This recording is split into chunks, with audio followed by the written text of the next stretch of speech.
এই পুরো জিনিসটাই না আমার মনে হয় কি বাংলা ছবি ইতিহাসে থেকে যাবে।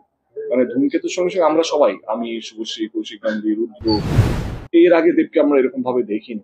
শুধু বড় ছবি মুখে বললাম সেটা নয়, আমি কাজও করে দেখাচ্ছি। আমার এই দায়িত্বটা নিতে ভালোও লাগছে, কোথাও তো নিজেকে তো প্রমাণ করতে হবে নাকি। আহ, কে না আমি এই জায়গাটার মানে দাবিদার বক্স অফিসে বাংলা ছবি একটা পতাকা গাড়া কে আমরাও পারি, আমরাও দেখাতে পারি, আমরাও জিততে পারি। তো এটা প্রেশার থাকে, বাট এই প্রেশারটা সবাই নিতে চায়। কতজন বা এই প্রেশারটা পায়, মানে এটা তো আশীর্বাদের মতো না।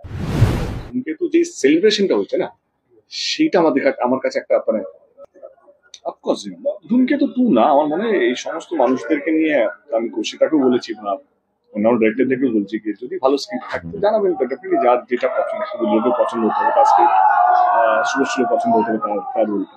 তো আমার যদি পছন্দ হয় তা না, তো ওয়াই নট। তো ডিপেন্ড করছে কি কাউকে একটা স্ক্রিপ্টটা লিখতে হবে। এই যে পর গুলো ছবিগুলো এসেছে একটা বক্স অফিস কালেকশন খুব ভালো, ভালো বলবো না, শুধু তার থেকেও ভালো। এটা আসলে দর্শকদের প্রতি কতটা আরো বেশি চাহিদা নিজের সেটা তো ভালো, মানে আমার মনে হয় এটাকে ধরে রাখা উচিত। মানে আরো ছবি লাগবে, আরো ভালো ভালো ছবি লাগবে, এবং আমার মনে হয় কি দর্শক এখন প্রস্তুত ভালো ছবি দেখার জন্য। এবং আমি খুশি কে ধূমকেতু যেভাবে সেলিব্রেট হচ্ছে, গৌরব রিলিজ হয়েছে, আমাদের সামনে রঘুরাম রিলিজ আছে, মানে এক মাসও নেই রঘুরাম রিলিজ। তো আই এম হ্যাপি দ্যাট কে মানুষ যে বিশ্বাসটা, যে ভরসাটা, যে ভালোবাসাটা দিয়েছেন আমাদেরকে, সেটা আমরা রাখতে পেরেছি। এবং পরবর্তীকালে রঘুটাকা যখন রিলিজ হবে, আমার মনে হয় কি বাংলা ছবির দর্শক এরকম ভিজুয়ালস বা এরকম ছবি আগে দেখেনি বলে আমার মনে হয়। এবার তারা আসুক দেখুক এবং সেটাকেও সেলিব্রেট করুক। এটাকে কোনো প্রেশার বা নিজেকে দায়িত্ব আরো বেশি করে যে খাদান এত বড় একটা হিট দিয়েছে, তারপর ধরলে তো এত বড় সামনে রোড আনা চাপ তো, এটা প্রেশার তো থাকে, বাট এই প্রেশারটা সবাই নিতে চায়। কতজন বা এই প্রেশারটা পায়, মানে এটা তো আশীর্বাদের মতো না। কে মানুষের বিশ্বাস, মানুষের ভরসা, হই হই করে তোমার ছবিকে সেলিব্রেট করা হচ্ছে। সে রাত্রে 2টোর শো হোক, সেটা হাউসফুল করা হচ্ছে, সকাল 7টার শো এখন শহরে হাউসফুল, ডিস্ট্রিক্টে হাউসফুল। তো এই সেলিব্রেশনটা তো সবাই সবাই তো পেতে চায়। এবার ভগবানের আশীর্বাদে, দর্শকের আশীর্বাদে, বাবা মায়ের আশীর্বাদে সেটা আমি পেয়েছি। তো আমি এইটাকে প্রেশার বলবো না, এটা একটা দায়িত্ব। এবং আমার এই দায়িত্বটা নিতে ভালোও লাগছে, কোথাও তো নিজেকে তো প্রমাণ করতে হবে নাকি। আহ, কে না আমি এই জায়গাটার মানে দাবিদার হয়। কথার কথা আমি যদি বলি, আমি খাদানের কথা ঘুমাইনি, আমি 10 মাস লেগেছে আমার দাড়ি বড় করতে, নিজেকে বডি চেঞ্জ করতে, যাতে দর্শক যে ভালোবাসা দিয়েছে দেবকে যেন নতুন ভাবে দেখে। রঘু টাকা এমন একটা ছবি যেন লোকে মনে হয় কি এর আগে দেবকে আমরা এরকম ভাবে দেখিনি। শুধু বড় ছবি মুখে বললাম সেটা নয়, আমি কাজও করে দেখাচ্ছি কি ভাই, আমি নিজেকেও চেঞ্জ করছি। সহজ তো নয়, কোনো জিনিসই সহজ নয়। তো আমার মনে হয় কি সেই পরিশ্রমটা দর্শক দেখতে পাচ্ছে বা বুঝতে পারছে, বা রঘুটাকে আরো বেশি করে ফিল করতে পারবে বলে আমার মনে হয়। সেটা হচ্ছে ধূমকেতু এই 10 বছরের একটা স্প্যান নিয়ে একটা সিনেমা, যেটা তো সচরাচর হয় না। এই 10 বছরের মধ্যে ধূমকেতু নিয়ে আপনার কাছে আসা বেস্ট কমপ্লিমেন্ট।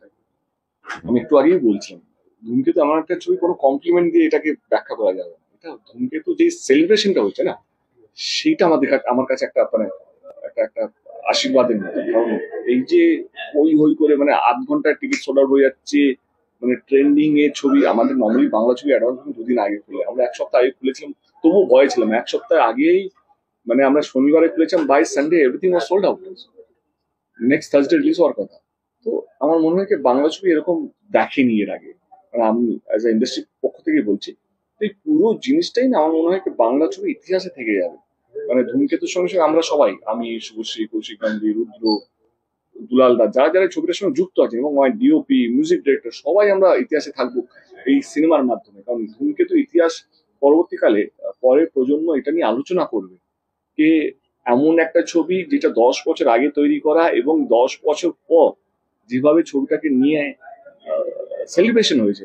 কিছু লোক খারাপ বলেছে, কিছু লোক ভালো বলেছে, কিন্তু ওভারঅল তুমি যদি দেখো it's a huge celebration.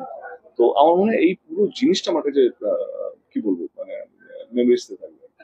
Cinema যে এত বড় লড়াইটা করছে, এবং আমাদের টলিউডে না শুধু বুঝতাম বলে একটা করে বাংলা শো চলে, এইটা নিয়ে কি বলবো?